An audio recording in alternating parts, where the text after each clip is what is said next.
सोचिए, एक ऐसा मार्केट जहां दशकों से बड़े बड़े दिग्गजों का राज हो और आप वहां उतरते हैं। ना आपके पास तजुर्बा है, ना टेक्नोलॉजी, फिर भी आप सपना देखते हैं दुनिया पर छा जाने का। ये कहानी है Hyundai की, एक मामूली असेंबलर से एक ग्लोबल ऑटोमोबाइल लीडर बनने की। इसे ऐसे समझिए, ऑटोमोबाइल की दुनिया पर कुछ ही देशों का कब्जा था, जापान, अमेरिका और यूरोप।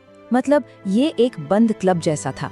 लेकिन फिर दक्षिण कोरिया से एक नया खिलाड़ी आता है और खेल के सारे नियम ही बदल देता है। तो हमारी कहानी शुरू होती है युद्ध के बाद के दक्षिण कोरिया से। यहाँ बात सिर्फ कारें बनाने की नहीं थी, बल्कि एक राष्ट्र को फिर से खड़ा करने और उसकी महत्वाकांक्षा को पंख देने की थी। बात है 1967 की, जब Hyundai मोटर कंपनी की नींव रखी गई। ये कोई एक और कार कंपनी नहीं थी, नहीं, ये एक तबाह हुए देश की उम्मीद थी, जो दुनिया को दिखाना चाहता था कि वो भी कुछ बना सकता है। और शुरुआत बिल्कुल जीरो से हुई। उनके पास ना कोई एक्सपीरियंस था, ना अपनी कोई टेक्नोलॉजी और ना ही ग्लोबल मार्केट का भरोसा। वो तो बस दूसरों के लिए गाड़ियां असेंबल करते थे, खासकर फोर्ड के लिए। सोचिए कितनी मामूली शुरुआत थी। लेकिन उनका इरादा सिर्फ नट बोल्ट कसने का नहीं था।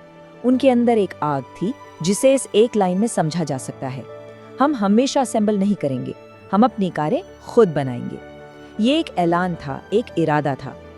और 1975 में उन्होंने अपने उस ऐलान को सच कर दिखाया। लॉन्च हुई Hyundai पोनी।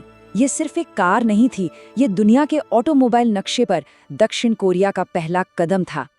घर में सफलता पाने के बाद Hyundai ने दुनिया के सबसे बड़े और सबसे मुश्किल मार्केट पर नजरें टिका दी, अमेरिका।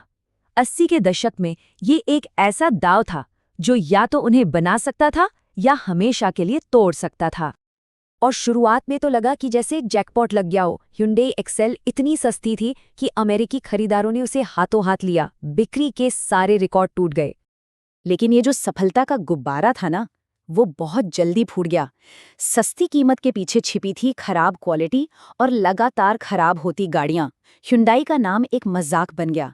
ऐसा लगा कि उनकी ग्लोबल कहानी शुरू होने से पहले ही खत्म हो गई।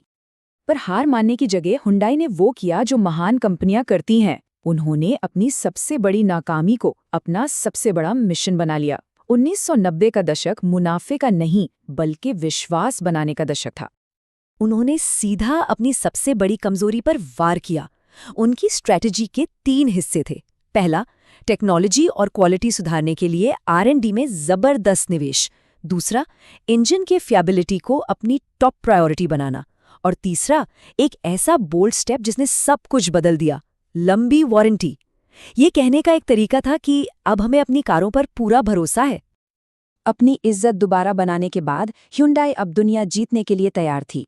उन्होंने अमेरिका में जो सबक सीखे थे, उन्हें एक नए और तेजी से बढ़ते बाजार में आजमाने का फैसला किया, भारत। साल था 1998। Hyundai ने भारत के लिए एक परफेक्ट कार बनाई, सैंट्रो। ये एक नेशनल फिनोमिनन बन गई।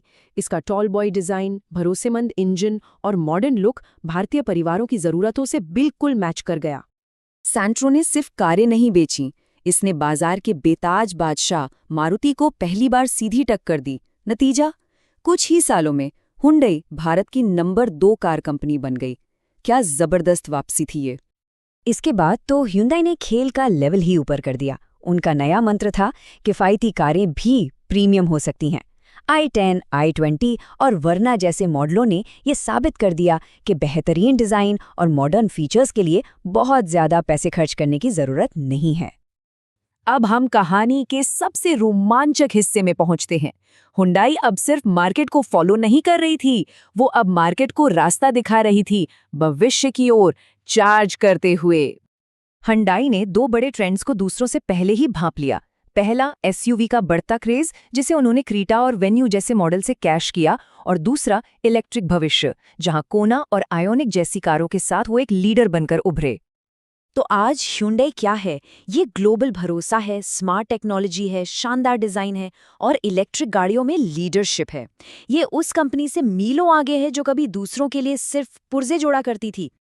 पोनी से लेकर आयोनिक तक का ये सफ़र एक बहुत बड़ी बात साबित करता है। अगर सीखने की लगन हो, काम करने की रफ्तार हो और कुछ कर दिखाने का साहस हो, तो देर से शुरुआत करने वाला भी दुनिया पर छा सकता है। Hyundai की कहानी सिर्फ एक कार कंपनी की नहीं है, ये इस बात का सबूत है कि सही रणनीति और हिम्मत से कोई भी अंडरडॉग जीत सकता है। सवाल ये है, अगला Hyundai कौन होगा?